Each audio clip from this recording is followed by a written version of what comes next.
வணக்கம் நண்பர்களே. ஆரோக்கியமான வாழ்க்கைக்குரிய வாழ்வியல் முறை பகுதி 77. வாழ்க்கை அப்படிங்கிறதே இனிமையான வாழ்க்கைங்க. அதே நேரத்தில் அந்த வாழ்க்கை எளிமையான வாழ்க்கையாக இருக்கணும். அது எந்த நிலையிலும் எளிமையான வாழ்க்கை அப்படிங்கிறது தாங்க ஆரோக்கியமான வாழ்க்கையாக வாழ்வியல் முறையாக இருந்தால் தான் அந்த வாழ்க்கை தான் ஒரு மிகப்பெரிய ஆரோக்கியத்துக்கு என்றைக்கும் துணையாக இருக்கும். நம்ம எல்லா நிலையிலும் ஆடம்பரமும் அதே நேரத்தில் சொஃபஸ்டிகேஷன், கம்ஃபர்ட்னஸ் இது எல்லாம் தாங்க மனிதனுடைய வியாதிகளுக்கும் ஆரோக்கியம் இல்லாமல் போனதுக்கும் காரணமாக அமைந்தது. இந்த ஆரோக்கியமான வாழ்க்கைக்குரிய வாழ்வியல் முறையில் நம்ம 76 சீரீஸு பார்த்துட்ருக்கோம். ஸோ இப்போ 77வது சீரீஸ் போயிட்டுருக்கு. ஸோ இந்த 76லையுமே ஆரோக்கியமான வாழ்க்கைக்குரிய வாழ்வியல் முறைனா நம்ம வாழ்வியல் முறையாக சில பழக்க வழக்கங்களை மாற்றும்போது அது நம்மளுடைய ஆரோக்கியத்துக்கு 80, 90, 120 வயசு வரைக்கும் கொண்டு செல்லும். அந்த ஆரோக்கியத்துக்கான பழக்க வழக்கங்கள் என்ன அப்படிங்கிறது தான் இந்த ஒவ்வொரு பழக்க வழக்கமாக பார்த்துட்ருக்கோம். அதை நம்ம வாழ்வியல் முறையாக மாற்றும்போது நமக்கு ஆரோக்கியத்துக்கு துணையாக இருக்குது. அந்த ஆரோக்கியம்தான் நீண்ட நாள் ஆரோக்கியத்துக்கு இட்டு செல்லுது. இப்போ இன்றைக்கி நம்ம மெயினாக பார்க்க போகிறது எளிமையான வாழ்க்கை. எந்த நிலையிலும் எளிமையான வாழ்க்கை தான் நம்மளை ஆரோக்கியத்துக்கு இட்டு செல்லும். ஏன் இந்த ஒரு 50 வருடம், ஏறக்குறைய இந்த 50 வருடங்களில் தான் நம்ம அதிகமாக ஹாஸ்பிட்டல்ஸு, அதிகமாக நோய்கள், பார்மசிட்டிக்கல்ஸு, மெடிசின்ஸு, வியாதிகளுடைய நிறைய குவான்டிட்டி, அதாவது நம்பர் ஆஃப் டிசீசஸ் அதிகமானது. இது எல்லாமே பார்த்திங்கன்னா மெயினாக மனிதன் எளிமையை விட்டதும், ஆடம்பரத்தை அதிகமாகவும், கௌரவத்தை அதிகமாகவும், கம்ஃபர்ட்னஸை அதிகமாகவும், சொஃபஸ்டிகேஷனை அதிகமாகவும் மனிதன் டோட்டலாக எளிமையை விட்டு விலகி போனதுடைய விளைவு தான் இந்த ஆரோக்கியம் இல்லாமல் போனதுக்கும், அந்த ஆரோக்கியம் இல்லாமல் போனதுனால வந்த வியாதிகள் தான் இந்த 60க்கு மேலே நிறைய டிசீசஸ் அப்படிங்கிறது, டிஃப்ரெண்ட் கைண்ட்ஸ் ஆஃப் டிசீசஸ். இதெல்லாமே வாழ்க்கை முறை மாற்றத்தினால் வந்த பிரச்சனைகள் தான். வாழ்க்கை முறை எப்படி மாறுச்சுன்னா, எளிய வாழ்க்கை, எந்த நிலையிலும் எளிமையான வாழ்க்கை அப்படிங்கிறத தாண்டி எல்லாமே ஒரு சொஃபஸ்டிகேஷன், மனித உடல் இயக்கம், அதே மாதிரி இயற்கையை விட்டு மனிதன் கொஞ்சம் கொஞ்சமாக விலகி போனதுடைய விளைவு தான் இந்த ஆரோக்கியம் இல்லாத தன்மை. ஸோ நம்ம முன்னோர்கள் 100 வருஷத்துக்கு முன்னாடி எல்லாம் பார்த்திங்கன்னா அதிகமாக ஹாஸ்பிட்டல்ஸ் கிடையாது, டாக்டர்ஸ் கிடையாது, மெடிசின்ஸ் கிடையாது. ஏன்னா அவங்க எளிமையான, எந்த நிலையிலும் ஒரு எளிமையான வாழ்க்கை வாழ்ந்தாங்க. அந்த எளிமையான வாழ்க்கை அப்படிங்கிறது பார்த்திங்கன்னா அவங்க சாப்பிடக்கூடிய உணவு முறையும் எப்பவுமே எளிமையாக தான் இருக்கும். பழைய சோறு, அது திணை அப்படின்னு சொல்லக்கூடிய திணை, வரகு, சாமை, இந்த மாதிரி நவதானியங்கள், மில்லட்ஸ், இந்த மாதிரி உணவுகள். அப்புறம் ஆயில் அதிகமாக ஃபுட்டில் இருக்காது. ரொம்ப இயற்கையாக கிடைக்கக்கூடிய உணவுகளும் எப்பேற்பட்ட நிலையிலும். அது மட்டும் இல்லாமல் என்றைக்குமே அவங்க அந்த பழைய எளிமையான வாழ்க்கையை எந்த நிலையிலும் யாரும் மறக்காமல் வாழ்ந்துட்டு இருந்தது உணவில் எதிரொலிக்கும். ஏதாவது விசேஷம், ஏதாவது பண்டிகை நாள் அன்னைக்கு தான் ஏதோ இட்லி அல்லது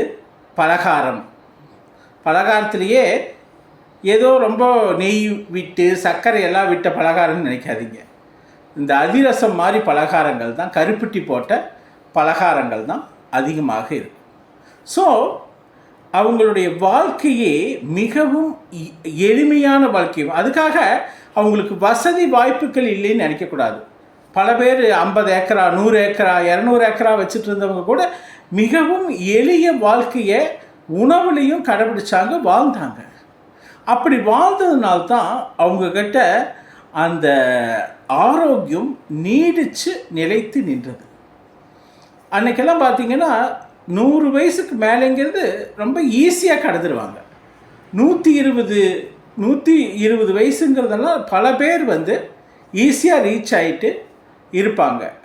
அந்த வியாதிகள் அப்படிங்கிறத தாண்டி இந்த மன்னர்கள் அவங்க வகையை சேர்ந்த போர்களுக்கு போய் உயிர் இருக்கிறவங்க தான் ஜாஸ்தியாக ஒழிய, ஆனால் நார்மலாக ரெகுலராக வாழக்கூடிய சாதாரண மனிதர்களுக்கு, அந்த இயற்கையோடு இயைந்த வாழ்க்கை வாழ்ந்த மனிதர்களுக்கு ஆரோக்கியம் நீடித்து நிலைத்தது. அதுக்கு உணவு முறையில் இருந்த மிகப்பெரிய எளிமை தான். அவங்க ரொம்ப சொஃபிஸ்டிகேட்டட் ஆயில், ஃபாஸ்ட் ஃபுட்டு, அப்புறம் உடலுக்கு ஒவ்வாத உணவுகள் எதுவுமே இருக்காது. எளிமையாக இயற்கையாக கிடைக்கக்கூடிய அந்த நவதானியங்கள், தென் கஞ்சி, தென் பழைய சோறு, தென் இயற்கையாக கிடைக்கக்கூடிய பழங்கள், இயற்கையாக கிடைக்கக்கூடிய எத்தனையோ கிழங்கு வகைகள், கிழங்குகள் கூட உணவு, ஒரு நேர உணவு. தென் எத்தனையோ காய்கறிகள் மட்டுமில்லை, தலைகள், அதாவது கீரை வகைகள். ஸோ இது எல்லாம் இயற்கையிலேயே கிடைக்கக்கூடியது. சில நாட்கள் தண்ணீரை குடிச்சுக்குவாங்க. அப்போ 3 நேரம், அதே நேரத்தில் ஸ்நாக் டைம், 4 நேரமும் சாப்பிட்ணுன்னு அவங்களுக்கு எந்த கம்பல்ஷனும் வச்சுக்க மாட்டாங்க. அதை ஒரு கௌரவமாகவோ ஆடம்பரமாகவோ வைத்து கொள்ள மாட்டாங்க. அவங்களுக்கு காலை 11 மணி அல்லது 12 மணி பழைய சோறு, நைட்டு பார்த்திங்கன்னா 6 மணி 6:30 மணிக்கு சாதம் அல்லது மில்லட்ஸ், ஏதாவது ஒரு கஞ்சி. இந்த 2 வேளை சாப்பிட்டாங்க. அதுவும் எந்த மாதிரி உணவு? எந்த சூழ்நிலையிலும் எளிமையான உணவு, ஈஸியாக டைஜஸ்ட் ஆகும். அப்புறம் எந்த சொஃபஸ்டிகேஷன் இல்லாதனால, கம்ஃபர்ட்னஸ் இல்லாதனால எல்லாரும் நடப்பாங்க. எல்லா பக்கமும் எல்லாரும் எளிமையாக நடந்து போவாங்க. மாட்டு வண்டியோ குதிரை வண்டியெல்லாம் இருந்தாலும் அதை அதிகமாக பயன்படுத்த மாட்டாங்க. ஏதாவது பண்டிகைகள் அல்லது ஒரு இடத்துக்கு லாங் டிஸ்டன்ஸ் போகும்போது தான் அது யூஸ் பண்ணுவாங்க. பட் நார்மலாக எல்லா மேல்தட்டிலிருந்து கீழ்த்தட்டு மனிதர்கள் வரைக்கும் அதிகமாக ஒரு எளிமையை கடைபிடிச்சாங்க. உணவிலும் அவங்களுடைய அன்றாட செயல்பாடுகள்லையும். நீங்கள் எல்லாருமே அவங்களுடைய வாழ்க்கை முறை எந்த சூழ்நிலையும் நீங்கள் ஆடம்பரமாக வச்சுக்கிறதும் இல்லை, வச்சுக்கவும் மாட்டாங்க. இன்றைக்கி எப்படி அப்படியே ஒரு 100 வருஷத்துக்கு இந்த பக்கம் பார்த்தோம்னா எல்லாமே சொஃபிஸ்டிகேஷன். நம்ம சாப்பிடக்கூடிய சாப்பாட்டை சொல்வதில் கூட ஒரு வெக்கம் பார்க்கும். ஏன்னா நம்ம பழைய சோறு சாப்பிட்டா தப்பாக நினைப்பாங்களோ, அல்லது எளிமையான உணவுகளை சாப்பிட்டா தப்பாக நினைப்பாங்களோங்கிற ஒரு ஆடம்பரம், கௌரவம். அதே நேரத்தில் நமக்கு அந்த சிம்பிளிசிட்டி குறைஞ்சதால் வந்த விளைவு. இப்படி எளிய வாழ்க்கை, எந்த நிலையிலும் எதை, அதாவது சிம்பிளாக சாப்பிட்றது, காய்கறிகள், பழங்கள், நவதானியங்கள், சோளச்சோறு, ராகி களி. அப்புறம் உணவு முறையில் நிறைய மசாலா போட்ட பிரியாணிகளோ, நான்வெஜ் ஐட்டங்களோ, அல்லது சுகர் அதிகமாக சேர்க்கப்பட்ட ஐட்டங்களோ, பலகாரங்களோ, ஃபாஸ்ட் ஃபுட்டோ, இந்த மாதிரி. அப்புறம் கடைகளில் சாப்பிட்ற ரோஸ்ட்டு, இந்த மாதிரி எண்ணெய்கள் அதிகமாக சேர்க்கப்பட்ட உணவு. அதே மாதிரி பிஸா, பர்கர்னு சொல்லக்கூடிய ஒரு மேற்கத்திய உணவுகளும், இது எல்லாமே மைதா கலக்கப்பட்ட, சர்க்கரை அதிகமாக கலக்கப்பட்ட, தென் ஃபாஸ்ட் ஃபுட். இது எல்லாமே உடலை கெடுக்கக்கூடியதாக அமையுது. உடலில் உள்ள உறுப்புகளுக்கு அதிக வேலையை கொடுக்குவதா அமையுது. இப்போ அதிக வேலை கொடுக்கும்போது உடல் ஏதோ இரிட்டேஷனுக்கு ஆளாகி வியாதியாக மாறுது. இதுதான் வந்து சொஃபஸ்டிகேஷனுக்கும் அதே நேரத்தில் வந்து ஆடம்பரத்துக்கும் கிடைத்த விலைதான் இந்த வியாதிகள். ஏன்னா மனிதனுடைய டைஜஷனுங்கிறது ஒரு டைம் எடுக்கக்கூடிய ஒரு ஸ்லோ ப்ராசஸ். ஆனால் அந்த டைஜஷனை மனிதன் சும்மா உள்ள திணிச்சிட்டே இருந்தால் ஒரு மெக்கானிக்கல் லைஃப், நம்ம லைஃப் சேஞ்ச் ஆகிடுச்சு. ஏன்னா வாழ்க்கை முறையில் முதல்ல மாதிரி காடு கழனிகளில் போய் பாடுபடுறதில்ல, நடந்துக்கிட்டே இருக்கிறது கிடையாது. ஒரே இடத்துல அப்பார்ட்மெண்ட்டோ வீடோ 4 செவத்துக்குள்ளே ஏசி ரூமில் வேலை செய்கிற மாதிரியும், அதே மாதிரி ஆஃபீஸுகளில் காரில் ஏசி, வீட்டை விட்டு வெளியே நகர்ந்தாலே வெஹிக்கிள்ஸ், அதாவது 2 வீலர்ஸ் 4 வீலர்ஸ். ஸோ கரெக்டாக எந்த லொக்கேஷனுக்கு போகிறோமோ அந்த லொக்கேஷன் கொண்டு போய் வண்டியை நிறுத்தி கரெக்டாக படியில் ஏறி போகிற மாதிரி. ஸோ இப்படி ஒரு மெக்கானிக்கல் லைஃப்பில் இருக்கும்போது மனிதன் இந்த அளவுக்கு ஆயிலி சுகரி ரெடிமேட் ஃபுட்டை சாப்பிடும்போது உடல் டைஜஷன் ஆகி அதை வந்து சரியான விதத்தில் எனர்ஜியாக கொடுத்தாலும் அந்த எனர்ஜி யூஸ் பண்ணாதால் அது ஸ்டோர் ஆகி ஃபேட்டாக ஸ்டோர் ஆகி அதுதான் பிபி, பிளட் சுகர், மற்ற அனைத்து வியாதிகளுக்கும் காரணமாக அமையுது. ஸோ இதில் எந்த புள்ளியில் வந்து இது பிரச்சனை அப்படின்னா, மனிதன் எளிய வாழ்க்கையை விட்டுட்டு ஆடம்பரமான கௌரவமான ஒரு வாழ்க்கையை வாழ ஆரம்பித்தது தான். அப்போ இந்த ஃபாஸ்ட் வேர்ல்டில் எப்படிங்க நான் வந்து எளிமையான வாழ்க்கையை வாழ முடியும், ஊருடன் ஒத்துத்தான வாழ முடியும், எல்லாரும் எப்படி இருக்காங்களோ அந்த மாதிரி தான் நான் வாழ முடியும். 100 வருஷத்துக்கு முன்னாடி எளிய வாழ்க்கை வாழ்ந்தாங்கன்னா இன்றைக்கி என்னால் அந்த மாதிரி எளிய வாழ்க்கை வாழ முடியாது. நம்ம அந்த மாதிரி சின்ன சின்ன சேஞ்சஸ், நிறைய சேஞ்சஸை நம்ம நினைத்தால் உருவாக்க முடியும். நடைப்பயணங்கள் மூலமாகவும் பொது போக்குவரத்தை பயன்படுத்துகிறதாகவும், அது நம்ம எந்த நிலையில் இருந்தாலும், ஏன்னா பாடி மூமெண்ட்ஸுக்காக. அதே மாதிரி எளிமையான உணவுகளை நம்ம உட்கொள்கிறதுனாலையும் தான் நம்பர் ஆஃப் டைம்ஸை குறைச்சிக்கலாம். 4 டைமுங்கிறத நம்ம 2 டைம்ஸ், அப்புறம் ஏதாவது பானங்கள் அல்லது பழங்களை சாப்பிட்டுக்கலாம். ஸோ நம்ம ஆரோக்கியமான வாழ்க்கைக்குரிய வாழ்வியல் முறையாக நம்ம எளிய வாழ்க்கையை எந்த நிலையிலும் இந்த மாதிரி உணவு பழக்கத்தில் எளிமையான வாழ்க்கை.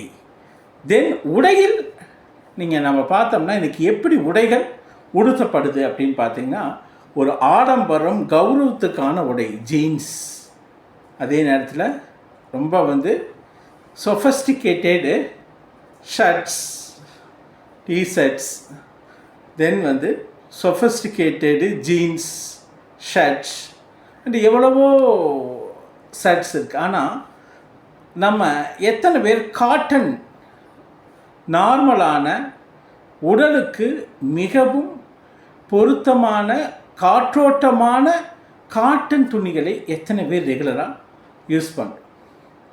ஏன்னா நம்ம யூஸ் பண்ணக்கூடிய ஜீன்ஸ் ஆகட்டும், கோட்டுகளாகட்டும், மற்ற எல்லாமே வெஸ்டர்ன் பீப்புளுக்காக, அவங்களுடைய கிளைமேட்டுக்காக, வின்டர் கிளைமேட்டுக்காக செய்யப்பட்ட உடைகள்.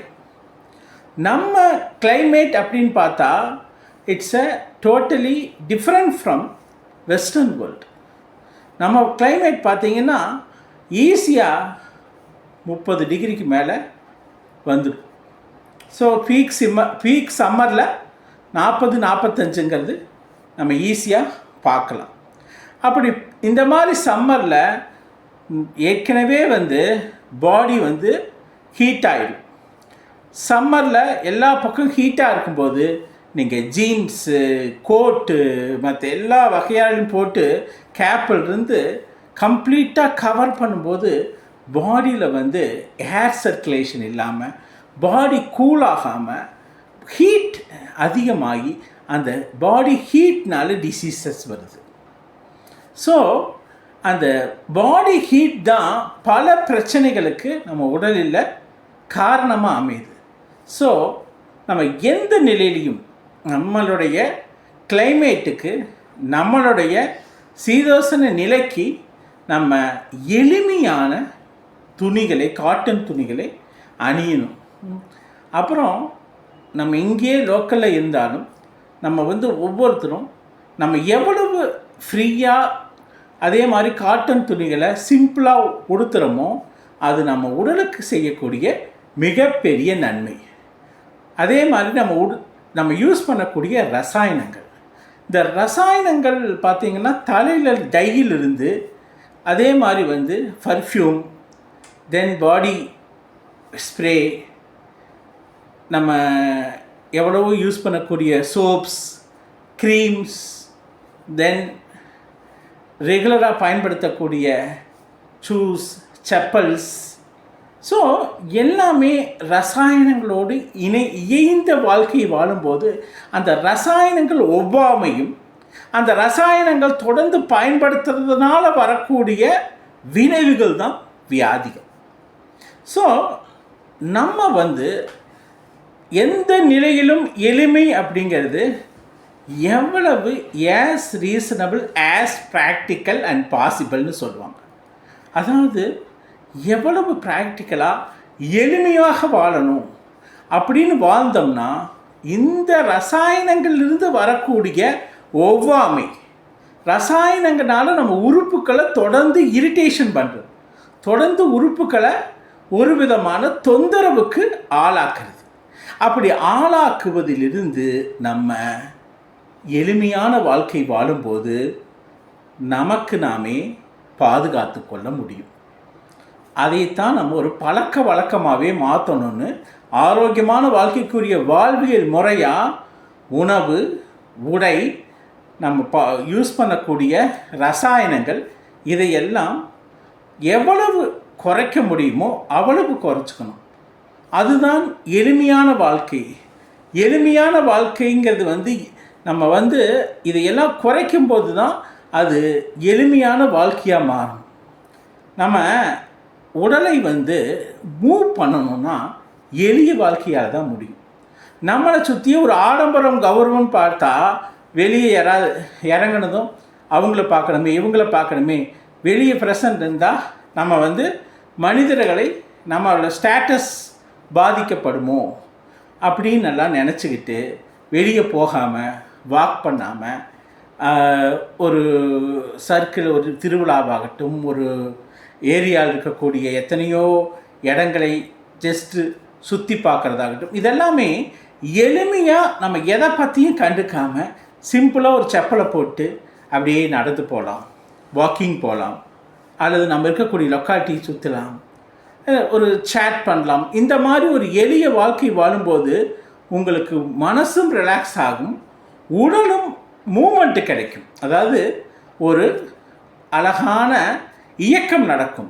அப்போ இயக்கம் நடக்கும்போது உங்களுக்கு ஒரு நல்ல டைஜஷன் ஆகும், ஃப்ரீயாக பாடி மூமெண்ட் ஆகி கலோரி எல்லாம் பேர்ன் ஆகும். அப்படி பேர்ன் ஆச்சுன்னா உலர் சதையும் ஃபேட்டும் ஏறாது.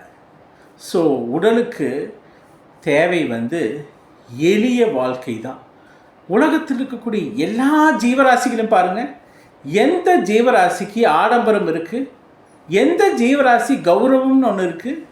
மனிதன் மட்டுமே தன்னை சுற்றி ஒரு கம்ஃபர்ட்னஸ், ஒரு கோட்டை போட்டுட்டு இதுதான் என்னோடய ஸ்டேட்டஸ், இதுதான் என்னுடைய ஆடம்பரம், இதுதான் என்னுடைய கௌரவம், நான் பெரியார் விஐபிங்கிற மாதிரி நான் இந்த இதில் எனக்கு ஒரு ஸ்டேட்டஸ் இருக்குங்கிறத டெவலப் பண்ணி மேலே போய் தனிமைப்படுத்தப்பட்டு அதே ஆரோக்கியமின்மைக்கு, வியாதிகளுக்கு இடம் கொடுத்ததாக ஆய்விடுகிறது.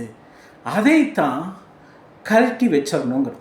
ஆடம்பரத்தையும் கௌரவத்தையும் கழட்டி வச்சுட்டு எந்த நிலையிலும் எளிமை அப்படிங்கிறத நம்ம ஃபாலோ பண்ணாலே அந்த எளிமை தான் நம்ம ஆரோக்கியமான வாழ்க்கைக்குரிய வாழ்வியல் முறையாக வச்சுக்கிட்டோம்னா அதுதான் 120 வயசு வரைக்கும் நம்மளை ஆரோக்கியமாக பெரிய வியாதிகள் தாக்கமின்றி கொண்டு போகும். இன்றைக்கி சயின்ஸ் ஸ்டடி என்ன சொல்லுதுங்க, வியாதிகளுக்கு எல்லாமே காரணம் எதுன்னா இந்த மெக்கானிக்கல் வாழ்க்கை முறை தான். இந்த வாழ்க்கை முறை மாற்றம் மனிதன் தனக்குத்தானே ஏற்படுத்தி கொண்ட அழிவு தான். அது சாப்பாடாகட்டும், துணியாகட்டும், வண்டி வாகனங்களாகட்டும், இது எல்லாமே ஆடம்பரம், கௌரவம், ஸ்டேட்டஸ்னு உண்டாக்குனது 60 வயசு வரைக்கும் கம்மன் இருக்குது. 60 வயசு வரைக்கும் பெரிய பிரச்சனைகளை உண்டாக்குவதில்லை. அப்போ 60க்கு மேலே, இப்போலாம் சொல்லப்போனால் 50க்கு மேலேனே கூட சொல்லலாம். அப்போ அது கொலஸ்ட்ராலாக மாறுது, பிபியாக மாறுது, பிளட் சுகராக மாறுது, வேறு அனைத்து வியாதிகளையும் கொண்டு டாக்டர்ஸ் கிட்ட விசிட் பண்ண வேண்டிய சூழ்நிலையை உருவாக்குது. இதே எத்தனையோ பேர் கிராமங்களில் காடு கழனிகளில் வேலை பார்த்துட்டு இருக்கக்கூடிய பெரியவங்களை எளிமையான வாழ்க்கக்கூடிய ஒரு வேஷ்டி இருக்கும், அந்த வேஷ்டி கட்டிருப்பாங்க. பல பேர் மேல் சட்டையே அணியாமல் காட்டுக்குள்ளே கழனியில் பாடுபட்டுருப்பாங்க. 80-90ன்னு சர்வசாதாரணமாக போவாங்க. அவங்களுக்கு வியாதிகள் இருக்காது. அவங்களுடைய சாப்பாட்டை நோக்கி பார்த்திங்கன்னா சிம்பிளான பழைய சோறாக இருக்கும், கிடைக்கக்கூடிய சாதம். அவங்க பிரியாணி அதிகமாக இருக்காது, பரோட்டா அதிகமாக இருக்காது, வேறு ஹெவி ஃபுட்ஸ் எதுவும் இருக்காது. 2 நேரம் வேலை, சிம்பிளான பழைய சோறும் அல்லது கிடைக்கக்கூடிய காய்கறிகள், சோளச்சோறு, கம்பஞ்சோறு, ராகி சோறு, இந்த மாதிரி நவ தானியங்களும், இந்த மாதிரி ஒரு சாப்பாட்டு முறையில் தான் அவங்க வாழ்ந்தாங்க. அதனால தான் அவங்க அந்த 100 வயசு வரைக்கும் அல்லது 120 வயசு வரைக்கும் போனாங்க அந்த ஒரு காரணிகளில். ஸோ எங்கள் தாத்தா கூட 105 வயசு வரைக்கும் இருந்ததாக சொல்லுவாங்க. அவர் ஒரு கிராமத்திலேயே வாழ்ந்த மனிதர். அந்த கிராமத்தில் பார்த்திங்கன்னா ஒரு இன்டீரியர் கிராமம்தான்.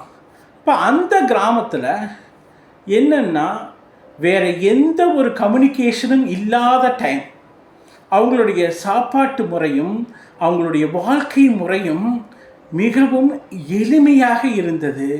அதனால தான் அந்த ஏஜில் அவர் இறக்கும்போது கூட அவர் எல்லாத்தையும் கூப்பிட்டு நான் இந்த டைமில் இறந்துடுவேன் அப்படின்னு சொல்லி ஆசீர்வாதம் பண்ணி திண்ணீர் கொடுத்துட்டு போனதாக சொல்லுவாங்க.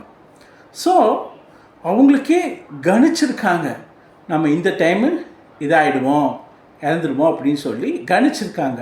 ஸோ அந்த அளவுக்கு கிராமங்களில் இன்டீரியரில் எளிமையான வாழ்ந்த மனிதர்கள் வாழ்ந்தார்கள். அதுக்கு காரணம் அவ்வளவு ஆரோக்கியமாக அந்த வயசு வரைக்கும் வாழ்ந்ததுக்கு முதற் காரணம் எளிமை. எந்த நிலையிலும் அவங்க எளிமையாக இருந்தாங்க. அவங்களுக்கு காரோ ஏசியோ, அது ஆடம்பரமான உணவுகளோ ஆடம்பரமான வாழ்க்கையோ இல்லை. எல்லாத்துக்கும் நடந்து தான் போகணும். எல்லாத்துக்கும் நடந்து சாதாரண உடைகளை அணிந்து அவங்களுடைய வாழ்க்கை முறையை இயற்கையோடு இயைந்துன்னா எப்போவுமே சூரிய ஒளி பட்டுகிட்டே இருக்கும், எப்போவுமே ஓப்பன் ஸ்பேஸ் இருக்கக்கூடிய காற்று கிடைத்து கொண்டே இருக்கும்.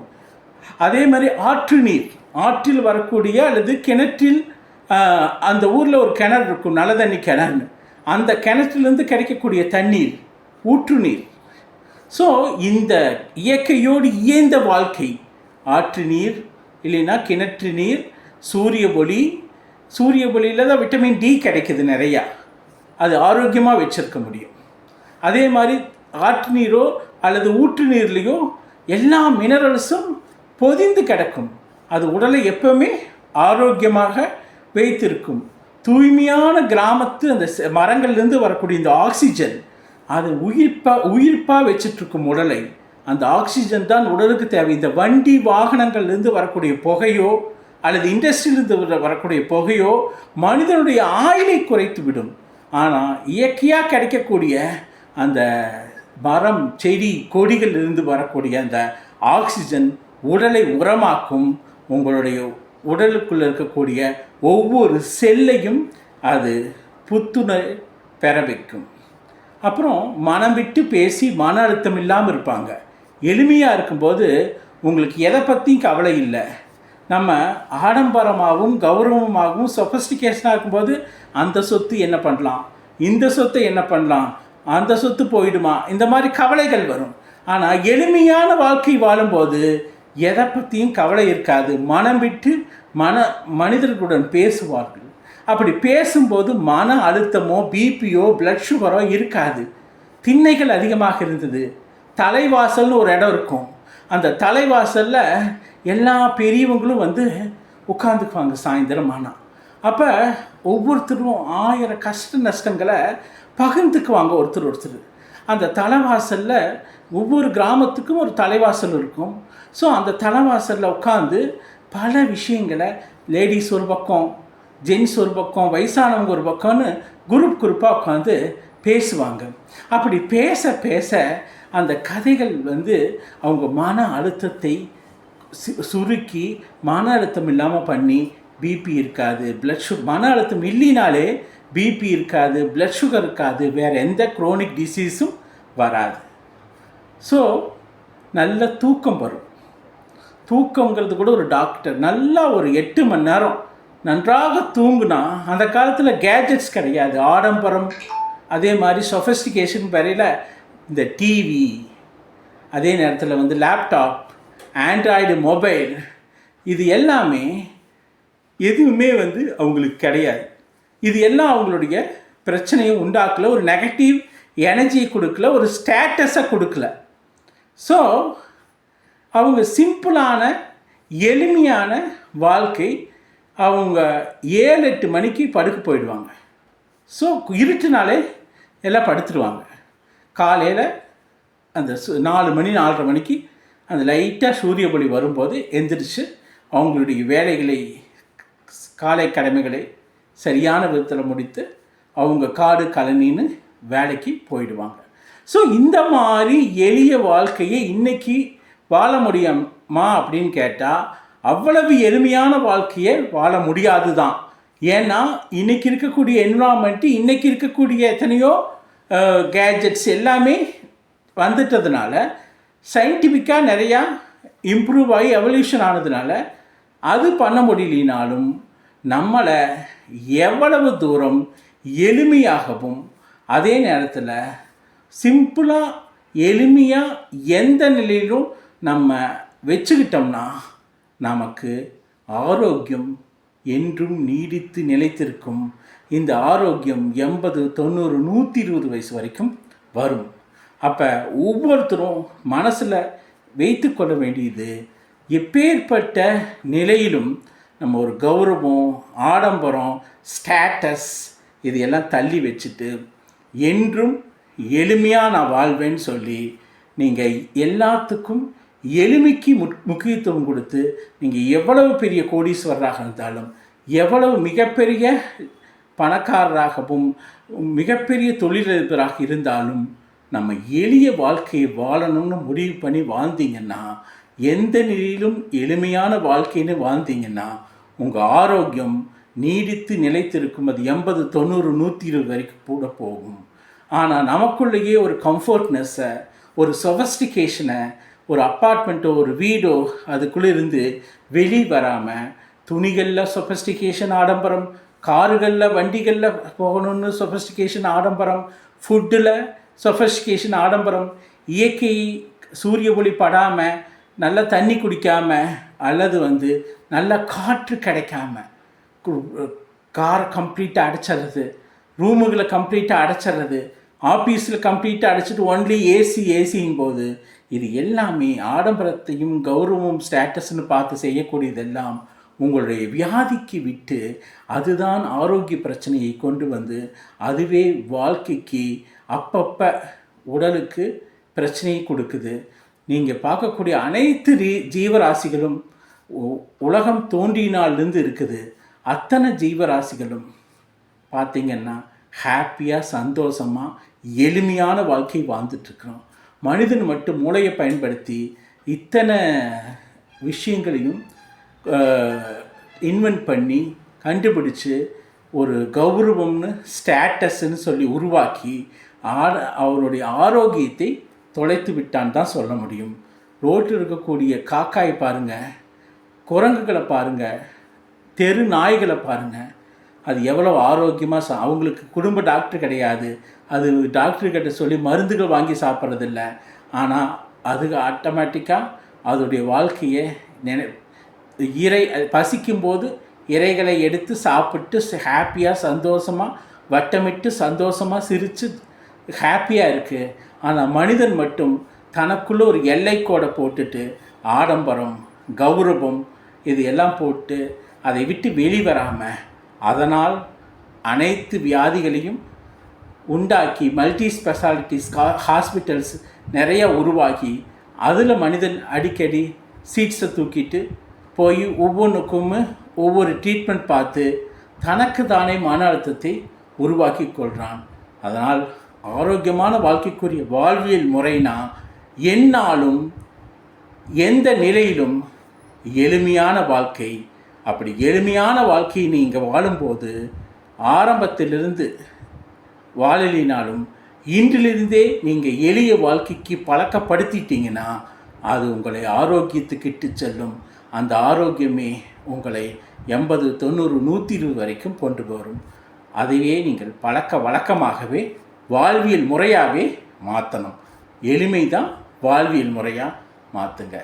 அதுதான் உங்களை ஆரோக்கியத்துடன் வைத்து கொண்டிருக்கும். ஸோ இத்துடன் ஆரோக்கியமான வாழ்க்கைக்குரிய வாழ்வியல் முறை பகுதி 77 முடிந்தது. ஆரோக்கியமான வாழ்க்கைக்குரிய வாழ்வியல் முறை பகுதி 78 சந்திப்போம். இந்த கருத்துக்கள் எல்லாம் பிடித்திருந்தால் சேனலை சப்ஸ்கிரைப் பண்ணுங்கள், லைக் பண்ணுங்கள், ஷேர் பண்ணுங்கள். இந்த 77 எபிசோட்ஸும் நம்ம நலம் அரண் சூழல் மாமுக தமிழ் சேனலில் ப்ளேஸ் லிஸ்ட்லேயும் இருக்குது. அதே நேரத்தில் வீடியோ செக்ஷன்லேயும் இருக்குது. இந்த வீடியோஸ் எல்லாம் பார்த்தீங்கன்னா ஆரோக்கியமாக வாழ்கிறதுடைய பழக்க வழக்கங்களாக எப்படி மாற்றிக்கலாம் அப்படிங்கிறத டீட்டெயிலாக சொல்லியிருக்கு. கண்டிப்பாக உங்களுக்கு பிடிக்கும். இது ஒரு ஹேபிட்டாக மாற்றும்போது நிச்சயமாக நமக்கு நாமே ஒரு விழிப்புணர்வு ஏற்படும், ஒரு அவேர்னஸ்ஸு. அந்த விழிப்புணர்வு கண்டிப்பாக ஆரோக்கிய பயணத்துக்கு உதவும். நன்றி, வணக்கம்.